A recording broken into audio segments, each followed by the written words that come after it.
ఈ నెల 31వ తేదీ అంటే అక్టోబర్ 31వ తేదీ దీపావళి అమావాస్య. ఎంతో పవిత్రమైన విశేషమైన రోజు.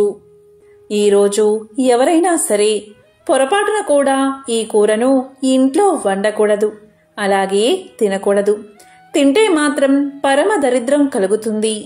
కాబట్టి ఎంతో విశేషమైన ఈ దీపావళి అమావాస్య రోజు మీరు ఏం తింటే సకల శుభాలు కలుగుతాయో, లక్ష్మీదేవి అనుగ్రహం కలిగి అష్ట ఐశ్వర్యాలు కలుగుతాయో, ఏం తింటే దరిద్రం కలుగుతుందో ఇప్పుడు ఈ వీడియోలో తెలుసుకుందాం. ఈరోజు తప్పకుండా తినాల్సిన ఆ పదార్థమేంటో, తినకూడని పదార్థమేంటో ఇప్పుడు విందాం. భారతీయ సంస్కృతికి ప్రతిబింబంగా వెలుగొందేవి భారతీయ పండుగలు. వాటిలో ఆనంద ఉత్సాహాలతో జాతి, కుల, మత, వర్గ విభేదాలను విస్మరించి సమైక్యంగా జరుపుకునే పండుగే దివ్య దీప్తుల దీపావళి. జగతిని జాగృతం చేసే చైతన్య దీప్తుల శోభావళి. నరకాసురుడు అనే రాక్షసుణ్ణి సంహరించిన మరుసటి రోజు అతని పీడ వదిలిన ఆనందంలో ప్రజలు దీపావళి చేసుకుంటారని పురాణాలు చెబుతున్నాయి. అలాగే లంకలోని రావణుణ్ణి సంహరించి శ్రీరాముడు సతీ సమేతంగా అయోధ్యకు తిరిగి వచ్చినప్పుడు కూడా ప్రజలు ఆనంద ఉత్సవాల మధ్య దీపావళిని జరుపుకున్నారని రామాయణం చెబుతుంది. చీకటిని పారదోలుతూ వెలుగులు తెచ్చే పండుగగా, విజయానికి ప్రతీకగా దీపావళి పండుగను జరుపుకుంటారు. దీపమాలికల శోభతో వెలుగొందే గృహాంగణాలు, ఆనంద కోలాహలంతో వెల్లివిరిసే ఆబాల గోపాలం, నూతన వస్త్రాల రెపరెపలు, పిండి వంటల గుమగుమలు, బాణసంచా చప్పుళ్ళు ఈ దివ్య దీపావళి సోయగాలు. ఈ పండుగ ప్రతి సంవత్సరం ఆశ్వయుజ అమావాస్య రోజున వస్తుంది. దీపావళి పండుగకు ముందు రోజు ఆశ్వయుజ బహుళ చతుర్దశి. దీన్నే నరక చతుర్దశి అని పిలుస్తారు. దీపావళి ప్రాముఖ్యత గురించి మీకు తెలిస్తే మీరు ఖచ్చితంగా ఆశ్చర్యపోతారు. దీపావళి ఒక్కరోజు నూనెలో లక్ష్మీదేవి ప్రవేశిస్తుంది. మామూలుగా నూనెలో లక్ష్మీదేవి నివసించదు. కానీ దీపావళి రోజు నువ్వుల నూనెలోకి, అలాగే ఆవు నెయ్యిలోకి లక్ష్మీదేవి ప్రవేశిస్తుంది. అందుకే దీపావళి తిథి నాడు దీపం పెట్టడం అంటే ప్రదోషవేళ దాటిపోయిన తర్వాత పెట్టే దీపం కాదు. ఇంకా ఒక జాము తెల్లవారడానికి ఉంది అంటే ఉదయం 4 నుంచి 4:30 మధ్యలో దీపారాధన చేస్తే ఆ సమయంలో మీరు ప్రమిదలో పోసిన నూనెలోకి లక్ష్మీదేవి ప్రవేశిస్తుంది. అందుకే దీపావళి తిథి నాడు దీపం పెట్టడం అంటే ప్రదోషవేళ దాటిపోయిన తర్వాత కాదు, 4 నుంచి 4:30 మధ్యలో ఉదయం దీపారాధన చేయాలి. ఇలా దీపం పెట్టడం వల్ల ఇంట్లో నుంచి దరిద్ర దేవత వెళ్లిపోతుంది. అలాగే పాపాలు తొలగిపోవాలి అంటే గంగా స్నానం వల్లే పోతాయి. కాకపోతే అందరూ కూడా ప్రతిరోజు గంగా స్నానం చేయడం కుదరదు. కానీ పరమేశ్వరుడు దేనికి మినహాయింపు ఇచ్చాడు.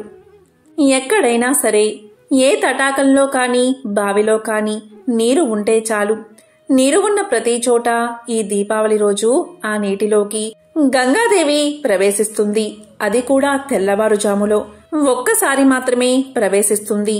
కాబట్టి దీపావళి తిథి రోజు శాస్త్రం ఏం చెప్తుంది అంటే, ఒకవేళ నీవు దరిద్రంతో బాధపడుతూ నువ్వు అనుకున్నది ఏదీ కలిసి రాకుండా ఉంటే, నీకు ఒక మంచి మార్గం దొరకాలి అంటే నీవు ఈరోజు తైలాన్ని వంటికి రాసుకోవాలి. దరిద్ర దేవత పోయి లక్ష్మీదేవి మీ ఇంటికి రావాలి అంటే దీపావళి రోజు తెల్లవారుజామునే నూనెను వంటికి రాసుకోవాలి. అంటే తలకు కూడా నూనెను రాసుకోవాలి. ఇలా చేసిన తర్వాత తెల్లవారుజామునే తల స్నానం చెయ్యాలి. దీపావళి రోజు స్నానం చేసి దీపాన్ని ఎవరు పెడతారు? అలాంటి వారి పాపాలు పరిహారమవుతాయి. గంగా స్నానం చేసిన ఫలితం దక్కుతుంది. దరిద్రం తొలగి లక్ష్మీ కటాక్షం కలుగుతుంది. మామూలుగా గంగా స్నానం చెయ్యాలంటే మనం బయటకు వెళ్లి గంగా స్నానం చెయ్యాలి. కానీ గుమ్మం దాటకుండా చేయగలిగే గంగా స్నానం మాత్రం ఈ ఒక్క దీపావళి తిథి రోజుకే ఉంటుంది. అంత గొప్ప తిథి దీపావళి అమావాస్య. ఎవరికైతే నరకద్వారం చూస్తామేమో అనే భయం ఉంటుందో ఆ భయం పోగొట్టుకోవడానికి, ప్రశాంతమైన స్థితిలో ఈశ్వరానుగ్రహం కలగడానికి దీపావళి అమావాస్య విశిష్టమైన రోజు.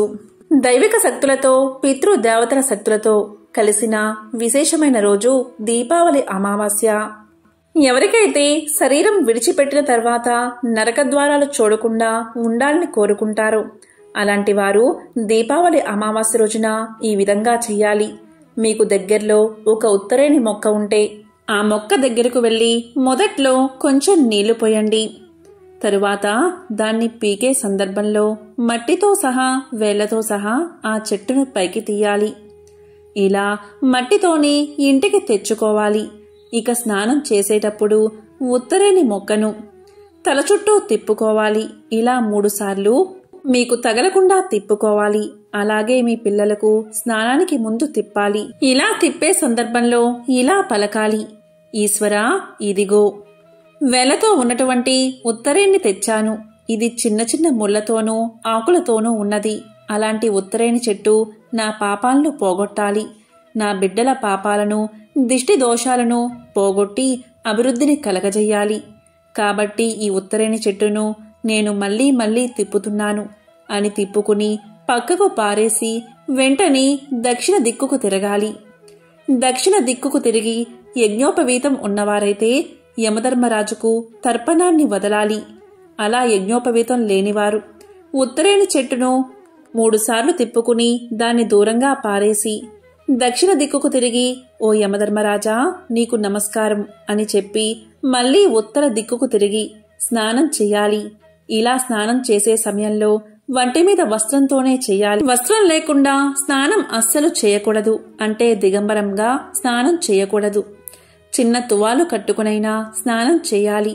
ఇలా దీపావళి అమావాస్య రోజు ఉదయం ఎవరైతే చేస్తారో వారికి లక్ష్మీ కటాక్షం కలుగుతుంది. నరదిష్టి బాధలు తొలగిపోయి మీ బిడ్డలు నిండు నూరేళ్లు జీవిస్తారు. ఇలా చేయడం వల్ల యమధర్మరాజు సంతోషించి పాపాలన్నీ పోగొడతాడు. అంతటి గొప్పది దీపావళి అమావాస్య. ప్రతి సంవత్సరం ఆశ్వయుజ అమావాస్య రోజు దీపావళి వస్తుంది. దీపావళి పండుగకు ముందు బహుళ చతుర్దశి. ఈ రోజునే నరక చతుర్దశిగా జరుపుకుంటారు. నరకాసురుడు అనే రాక్షసుడు చెలరేగి దేవతలను, మహర్షులను, సాధు జనులను పీడిస్తూ ఉంటాడు. కృతయుగంలో హిరణ్యాక్షుణ్ణి వధించిన వరహస్వామికి, భూదేవికి అసుర సంధ్యా సమయంలో జన్మించిన వాడే నరకాసురుడు. ఈ విధంగా అసుర కాలంలో జన్మించడం కారణంగా రాక్షసుడు అవుతాడని విష్ణుమూర్తి భూదేవికి తెలియచేస్తాడు. ఎప్పటికైనా విష్ణుమూర్తి తన బిడ్డను సంహరిస్తాడని భయపడి తన బిడ్డకు రక్షణ కల్పించమని వరాన్ని కోరుతుంది భూదేవి. దానికి విష్ణుమూర్తి సరే అని తన తల్లి చేతిలోనే అతనికి మరణం ఉంటుందని హెచ్చరించి వెళ్లిపోతాడు. ఇక ద్వాపర యుగంలో శ్రీ మహావిష్ణువు శ్రీకృష్ణ భగవానుడిగా అవతరించినప్పుడు భూదేవి సత్యభామగా జన్మిస్తుంది. అప్పటికే నరకాసురుడు లోకంలో చేస్తున్న అధర్మ కృత్యాలను అరికట్టడానికి సత్యభామ సమేతంగా వెళ్తాడు శ్రీకృష్ణుడు. వారి మధ్య జరిగిన పోరాటంలో పుత్రుణ్ణి సంహరిస్తుంది సత్యభామ. ఇంతకీ చివరకు తన పుత్రుణ్ణే సంహరించారని విషయం తెలుసుకున్న సత్యభామ ఎంతో బాధపడుతుంది. తన పుత్రుడి పేరు లోకంలో కలకాలం నిలిచేలా ఉండాలని విష్ణుమూర్తిని ప్రార్థించడంతో ఆ రోజు నరక చతుర్దశిగా పిలువబడుతుందని వరాన్ని ఇస్తాడు శ్రీకృష్ణుడు. నరకాసురుని పీడ విరగడైందని సంతోషంతో ఆ మరుసటి రోజు ప్రజలు సంబరాలు జరుపుకున్నారు. ఆ సంబరాలు జరుపుకునే రోజు అమావాస్య కావడంతో చీకటిని పారదోలుతూ ప్రజలు దీపాలతో తోరణాలు వెలిగించి బాణాసంచా కాల్చి వేడుక చేసుకున్నారు. కాలక్రమేణా అదే దీపావళిగా మారింది. అసుర నాశనానికి, ధర్మ ప్రతిష్టాపనకు గుర్తుగా అమావాస్య రోజు జరుపుకునే దీపావళి పండుగ రోజు లక్ష్మీదేవికి ప్రత్యేకంగా వెలుగులు విరజిమ్మే దీపలక్ష్మిని పూజించడం. ఇలా చేయడం వల్ల సకల శుభాలు కలుగుతాయని ప్రజల నమ్మకం. దీపజ్యోతిని పరబ్రహ్మ స్వరూపంగా మనోవికాసానికి, ఆనందానికి, నవ్వులకు, సజ్జనత్వానికి, సద్గుణ సంపత్తికి నిరసనంగా భావిస్తారు. మహిళా మనులంతా ఆశ్వయుజ బహుళ చతుర్దశి నుండి కార్తీక మాసమంతా సంధ్యా సమయంలో మట్టి ప్రమిదల్లో దీపాలు వెలిగిస్తారు.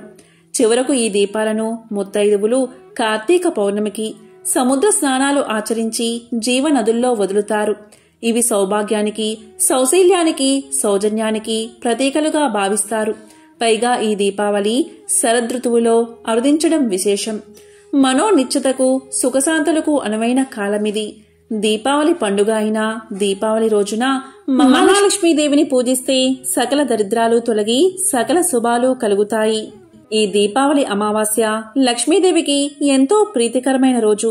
ఇలాంటి పవిత్రమైన రోజు అమ్మవారికి ఇష్టమైన పండ్లు చేస్తే మీరు పట్టిందల్లా బంగారమే అవుతుంది. ఈ రోజు మీ ఇంట్లో పొరపాటున కూడా మాంసాహారం వండకూడదు, అలాగే తినకూడదు.